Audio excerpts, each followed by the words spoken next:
د سیلاب څپو نړولي کورونه. د جلال آباد ښار نظر آباد سیمه کې دې بانډې ته د سیلاب څپې 2 ورځې وړاندې راغلي. اوسیدونکي اوس هم په ویره کې دي ځکه لا هم باران وریږي او دا امکان شته چې بیا په کلي سیلاب راشي.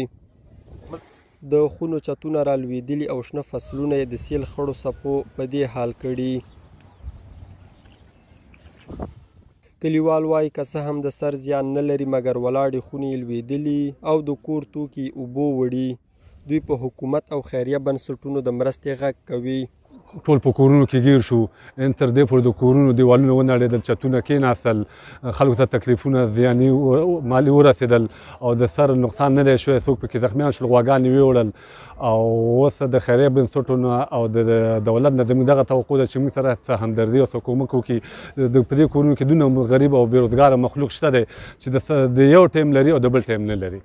سهار مزدوري وکړي او مازدیګر وکړي او هغه مزدورین په دې وطن او علاقه کې نشته دی. وایي سیلاب داسې مهال کله ایثار کړ چې د وتو لار هم نه وه. میرمنې او ماشومان په کلي کې بند پاتې ول. کلیوال وایي بیکارۍ او غربت له وړاندې ځپلي وه خو سیلاب یې فقر لا ډېر کړ. دولت د غوښتنه دغه ده چې دغه سیل او ځپلو په خاطر باندې چې څوک ډېر خساره لیدلي د هغوی لپاره یو څه امکانات برابر کړي چې تر څو به ځکه چې د هغوی نه کالي بسترې کمپل هر څه وړي دي. هوا یخه ده، بې د دې شیانو ګزاره نه کېږي.